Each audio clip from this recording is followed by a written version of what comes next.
Saudara-saudari terkasih, apakah saudara sudah memulai hari ini dengan penuh sukacita dan punya niat untuk berbuat baik meskipun kecil?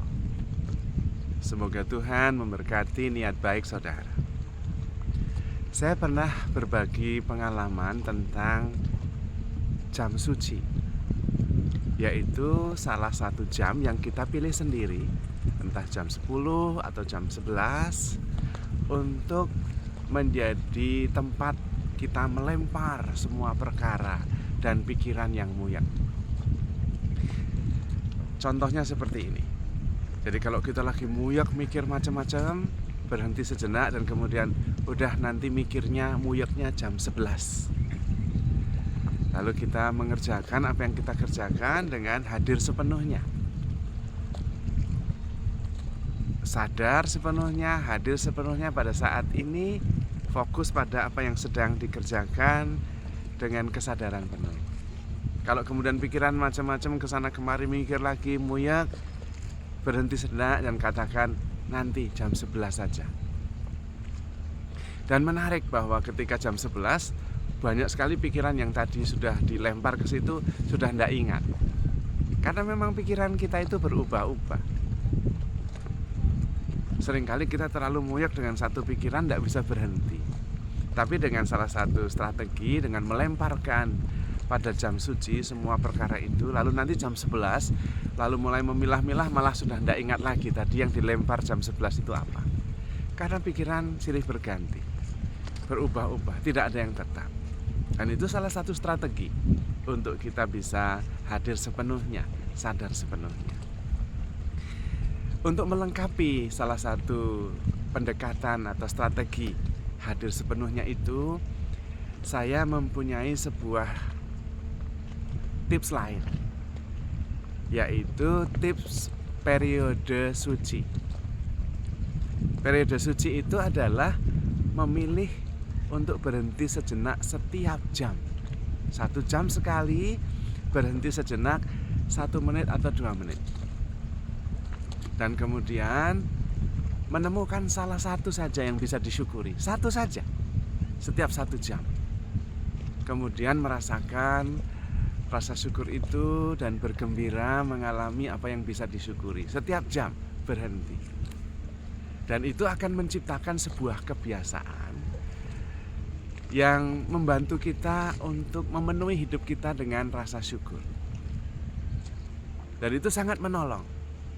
Karena seringkali kita terbelenggu oleh persoalan-persoalan sampai kita lupa bahwa bersyukur itu penting. Dan ketika kita bersyukur ternyata suasana hati kita berubah. Nah kalau kita setiap jam secara periodik berhenti dan kemudian mensyukuri 1 poin saja yang bisa disyukuri dan pasti ketemu, maka kemudian sepanjang hari kita akan memenuhi hari kita dengan rasa syukur. Dan itu ternyata mewarnai semangat kita, antusiasme kita, motivasi kita untuk mencintai dan berbuat baik. Apalagi ketika kita kemudian mensyukuri dan sesudahnya atau sebelumnya ketika banyak muyak, melemparkan semua kemuyakan itu pada jam suci, jam 10 atau jam 11. Maka kemudian sepanjang hari kita akan mengalami hidup lebih ringan, lebih penuh syukur, lebih penuh sukacita. Pikiran kita yang muyak itu ternyata bisa berhenti, bisa berganti, bisa berubah-ubah. Tidak ada yang tetap. Dan semua persoalan kita sebetulnya mulai dari pikiran. Maka ketika kita bisa beristirahat, kemudian bisa melemparkan pikiran muyak pada jam suci, lalu setiap jam secara periodik mensyukuri salah satu yang bisa kita temukan.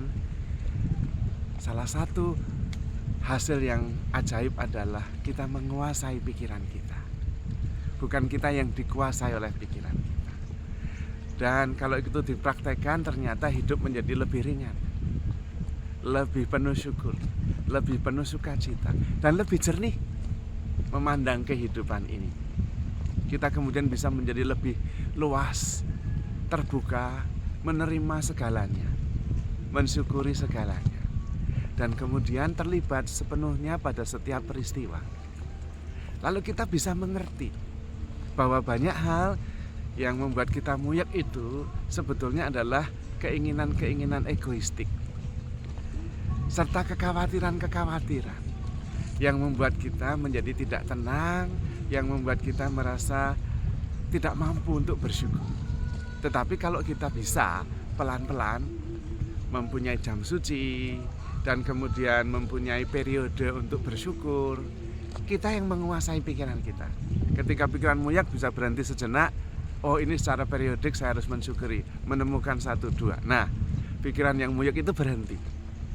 Kalau masih muyak juga dan belum ketemu apa yang disyukuri, oke, sudah istirahat, nanti muyaknya jam 11 saja. Nah, ternyata itu kemudian menolong kita untuk bisa lebih menguasai pikiran. Kita yang menentukan pikiran kita. Dan di situ kemudian kita membuka perspektif kita menjadi lebih luas.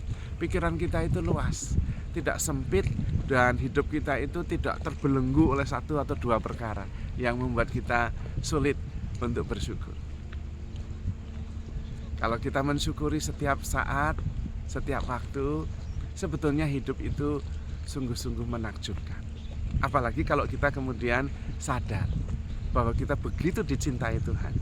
Dan itu yang bisa menjadi dasar rasa syukur kita. Tuhan selalu setia, Tuhan tidak menyerah terhadap kita. Tuhan tidak pernah menyesal mencintai kita. Tuhan tidak pernah menyerah mencintai kita. Kita juga bisa belajar. Dan setiap peristiwa ternyata mengandung berkat yang berlimpah-limpah. Ketika kita bisa mensyukuri setiap saat, hidup kita penuh dengan kelimpahan. Maka penting ada jam suci, ada juga periode untuk bersyukur yang membantu kita. Ini hanyalah sebuah strategi, tetapi menolong kita.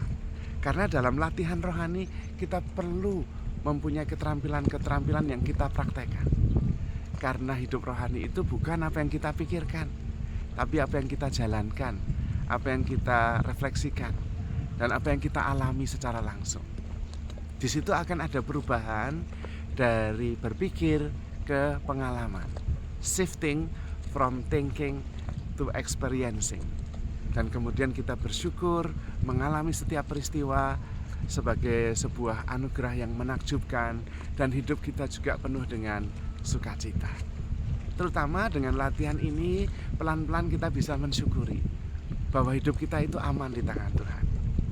Seringkali yang menjadi dasar dominan kita khawatir adalah kegelisahan tentang survival, eksistensi kita. Tetapi kalau kita serahkan semua kepada Tuhan, bahwa kita di tangan Tuhan aman, Tuhan menyelenggarakan hidup ini dengan bijaksana, dan setiap peristiwa itu begitu menakjubkan, maka kemudian kita bisa menjadi lebih tenang. Kita juga bisa melemparkan semua perkara muyak pada jam suci, dan setiap periode, entah 1 jam, entah 2 jam sekali, kita mensyukuri banyak hal dalam 1 hari. Pasti hidup kita akan penuh sukacita, penuh syukur, dan berkelimpahan. Jadi saudara-saudari terkasih, penting handle yourself with care because you are loved. Tuhan memberkati.